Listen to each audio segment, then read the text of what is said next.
ITC के अंदर बहुत बड़े टाइम का अप ट्रेंड चालू होने वाला है। लेकिन ये आप देख सकते हो लाइन है, तो लाइन के यहाँ पे 200 के नीचे ज़रूर लेकर आएगा, कम से कम 190 180 तक ज़रूर आएगा। उसके बाद है जो ये समझो कि आपको 350 के ऊपर ही जाके रुकेगा, यानी ऊपर नीचे करते हुए अच्छा खासा अप ट्रेंड हो जाएगा। तो ये एक्चुअली कैसा है आपको दिखाता हूँ मैं।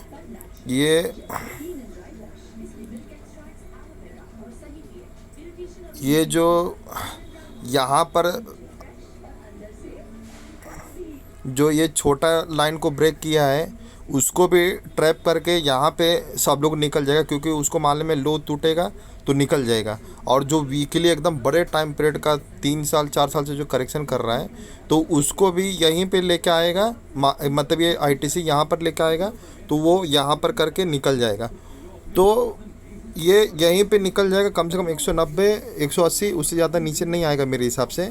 और यहाँ से फिर जो अप ट्रेंड होएगा कम से कम 350 तक जाएगा, और उस समय आपको कंफर्मेशन मिलना चाहिए अप ट्रेंड का, और धीरे धीरे करते हुए ऊपर ले जाएगा। क्यों ये ऐसा करता है? क्योंकि कोई भी एक खराबी नहीं है आईटीसी में, लेकिन मार्केट क्या करता है, जब भी अप ट्रेंड लेके जाता है तो यही सोचता है कि रिटेल लोग के पास एक भी माल नहीं हो, वो स्टॉक छोड़ के चले जाए और उसके बाद उसको ऊपर लेके जाता है। लेकिन स्टॉक है जो ऊपर ही जाता है, ऐसा रहता है मतलब। तो और उसके दिमाग में क्या रहता है रिटेल लोग का, कि ये लो टूट गया तो ये 100% डाउन ट्रेंड हो जाएगा। तो और ये जैसे ही यहाँ पे लो टूटेगा, थोड़ा बहुत टाइम पास करेगा, फिर एक दिन ही 5-10% उठा देगा, फिर आपको लेने का हिम्मत भी नहीं होएगा। तो वो वही उन लोग का निर्देशांक रहता है कि टाइम पास करेगा, एक दिन 5-10% उठा देगा, उसके बाद आप ले नहीं पाओगे, क्योंकि वो यही सोचता है कि 10% ऊपर कोई माल खरीद नहीं पाएगा, तो बम्बू खड़ा कर देता है। तो मार्केट का ये सब नियम होता है। और क्या रिटेल लोग दिमाग भी लगाता है, तो उस हिसाब से उसको दिखाता है जानबूझ के, कि मैं जानबूझकर दिखाता है कि मैं यहाँ पे लो तोड़ देगा, और यहाँ पर भी अभी कोई नहीं निकला होगा, तो वो थोड़ा बहुत ऊपर लेके आएगा, और ऊपर लेके आने के बाद फिर ये यहीं पे जाके उसका सारा जो बॉटम बनेगा। और इसके पहले भी मैंने बोला था कि 200 के नीचे आके फिर अप ट्रेंड होगा, लेकिन इसने अप ट्रेंड किया और अप ट्रेंड करके नीचे लेके आया, क्योंकि वो बड़े टाइम पीरियड का मतलब अप ट्रेंड में जा रहा है। तो वो बड़े बड़े जो इन्वेस्टर है लॉन्ग टर्म के लिए, उसको धोना चाहता है आईटीसी में मेरे हिसाब से। और आईटीसी में कोई ख़राब चीज़ नहीं है, लेकिन उन लोग ऑपरेटर लोग क्या करता है कि माल किसको लेने नहीं देता है। जैसे बाजार मूवी देखे होंगे, तो ये सब में ना वो जानबूझ के इस तरीके से गिराएगा ना कि आपका ये जो होश उड़ा देगा, ऐसे धड़ धड़ करके गिराएगा, धड़ाम करके गिराएगा, तो आपका दिमाग हिल जाएगा कि क्या करूँ नहीं करूँ। और आप लोग एवरेज भी करेगा तो ऊपर ही माल ख़त्म हो जाता है। तो इसलिए इस तरीके से एवरेज किया जाता है कि बड़े टाइम पीरियड तक भी अगर नीचे यहाँ पर आके होएगा तो मैं यहाँ तक बाई कर सकता, और अगर 180 के नीचे गया तो फिर खतरा है, फिर है जो सोच समझ के बाइंग करना है। और 180 के इधर कन्फर्मेशन मिलना चाहिए कम से कम। कन्फर्मेशन नहीं मिला तो हो सकता है कि डाउन ट्रेंड हो जाए, क्योंकि वह सारा जो है यहीं पे इसका फैसला होगा, या तो यहाँ से ऊपर जाएगा या तो यहाँ से नीचे जाएगा। लेकिन ज़्यादा करके यहाँ पे आके वो ऊपर ही जाएगा, यहाँ पर आने के बाद ऊपर ही आएगा, क्योंकि यहाँ पे जितने भी रिटेल लोग हैं सबको दिखाई देगा कि ये गिरेगा ही गिरेगा। और यहाँ पे एक कोई इवेंट भी आएगा या रिजल्ट ऐसा आएगा, तो वो रिजल्ट के माध्यम से या इवेंट के माध्यम से वो फटक से ऊपर भागना चालू हो जाएगा, और आपको मौका भी नहीं देगा लेने का, और फिर भाग जाएगा वो। तो आईटीसी को देखते हुए काम करो। और इसके अंदर अभी इसको बंद कर देता हूँ। आईटीसी में रिजल्ट आया था, लेकिन कोई ख़राब नहीं था। अभी इसमें लिख के भेजा हुआ है किसी ने कि स्टॉक के बारे में भी बताओ, तो मैं स्टॉक के बारे में क्यों नहीं बताता हूँ, क्योंकि अगर मैं इसको दिखाऊँ हीरो मोटोको को, तो अब इसको मैं लगा देता हूँ 1 डे चार्ट पे। ठीक है, इसको मैं लगा देता हूँ 1 डे चार्ट पे। तो यहाँ पर आप देखोगे पहले ब्रेकआउट दिया नीचे, फिर ब्रेकआउट दिया ऊपर, और फिर ब्रेकआउट दिया नीचे। तो स्टॉक में यही सब होता है कि निफ्टी 50 गिरा तो स्टॉक है जो अप ट्रेंड डाउन ट्रेंड उससे मतलब नहीं, गिर जाता है। क्यों गिरता है? क्योंकि निफ्टी 50 को गिराने के लिए स्टॉक को गिरना बहुत ज़रूरी है, क्योंकि स्टॉक गिरेगा तभी तो निफ्टी 50 गिरेगा। तो इसीलिए इसके अंदर ना बहुत सावधानीपूर्वक देखना पड़ता है। और जब आप एक बार बाय कर लिए, फिर आपको लगेगा कि निकलूँ कि नहीं निकलूँ, क्योंकि ऑलरेडी यहाँ पे आप निकल चुके हो। अगर किसी ने यहाँ पे निकल गया होगा तो वो ऊपर आने के बाद माल लेगा भी नहीं, और माल अगर लेगा तो फिर वो सोचेगा क्या निकलो, ये फिर नीचे जाएगा तो फिर ऊपर आ गया, कन्फ्यूजन हो जाएगा। तो और मार्केट क्या है, उसको मालूम है यहाँ पे रिटेल लोग बैठा है तो वो पूरी तरह से खींचता है। तो स्टॉक में यही गड़बड़ी होता है। तो इसलिए निफ्टी ETF में काम करो तो मालूम है कि निफ्टी 50 अगर आज क्रैश भी हो गया, 12,000 भी आ गया, तो मार्केट ओवरऑल 3 साल में 4 साल में 50,000 1 लाख तक पहुंच जाएगा।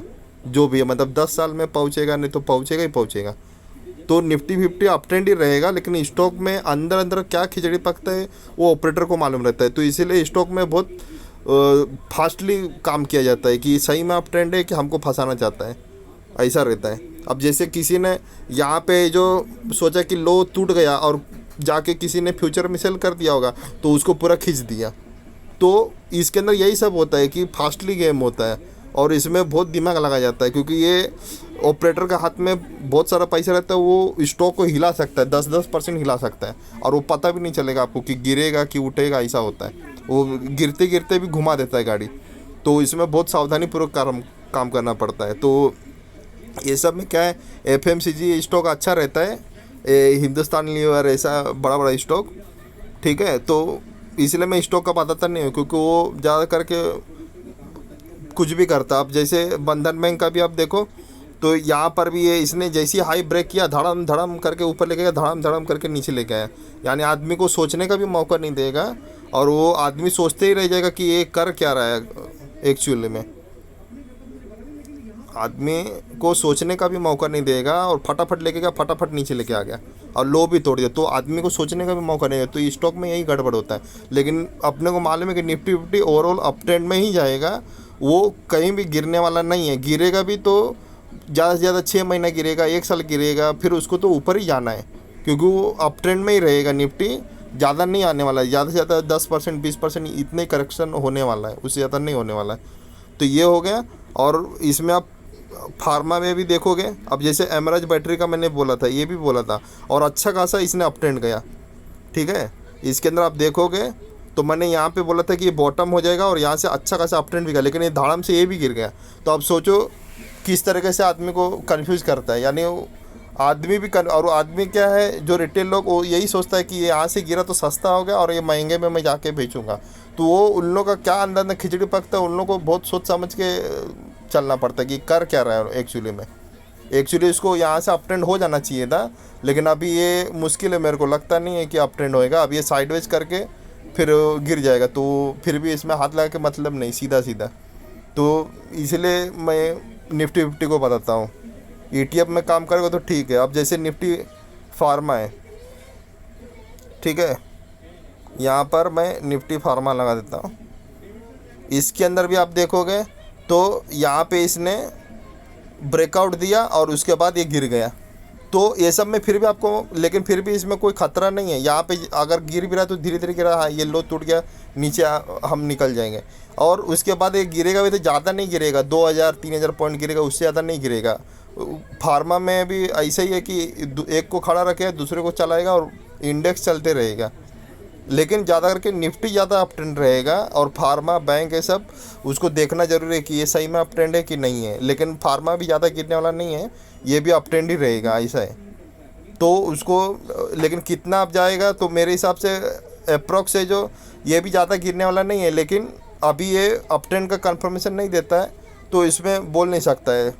निफ्टी 50 का थोड़ा पता चलता है, लेकिन ये सब का वो इतना टेक्निकल वाइज नहीं चलता है, क्योंकि इसमें कभी न्यूज़ आया तो न्यूज़ के हिसाब से भी गाड़ी घुमाया जाता है, इंडेक्स फार्मा ये सब में। लेकिन निफ्टी को ऑप्शन और फ्यूचर में पुट और कॉल के हिसाब से निफ्टी चलता है, तो उसको साइकोलॉजी के हिसाब से ही चला जाता है निफ्टी 50 को, कि रिटेल लोग क्या सोच रहे हैं, तो उस हिसाब से निफ्टी 50 को चला जाता है, वो न्यूज़ से नहीं चलता है। लेकिन आदमी को बताता है कि न्यूज़ से आ रहे हैं, जैसे न्यूज़ आया तो उस हिसाब से दिखा देगा कि मैं गिर रहा है, उस हिसाब से दिखा देगा कि मैं ऊपर जा रहा है, ऐसा।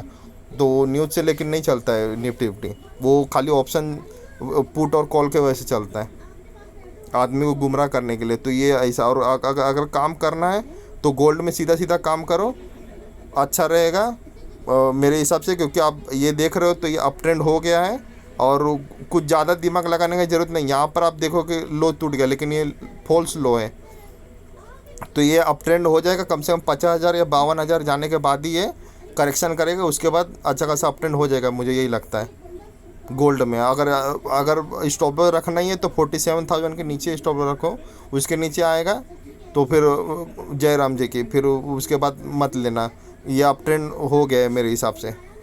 और स्टॉक में कम से कम ही काम करो ज़्यादा करके, क्योंकि कितना भी कन्फर्मेशन रहेगा तो आपको दिखा दे। हीरो मोटोको में भी ऐसा हो गया, एमराज बैटरी में भी ऐसा हो, तो ज़्यादा करके निफ्टी विफ्टी ही सही रहता है कि थोड़ा थोड़ा मिलता है लेकिन मिलेगा। लेकिन स्टॉक में ज़्यादा के चक्कर में वो इस तरीके से गोल गोल गोल गोल चक्कर के जैसे घुमाएगा, आपको समझेगा ही नहीं। और अगर अगर वो समझो कि 100% भी ऊपर गया, अगर कोई स्टॉक 200 रुपये वाला 400 रुपये तक जाना है, लेकिन वो 200 से 220 रुपया भी होगा तो आप उतने में निकल जाओगे, 10% 5% लेके निकल जाओगे, क्योंकि वो ऑपरेटर को मालूम है आपको लेने का इतना हिम्मत ही नहीं होएगा।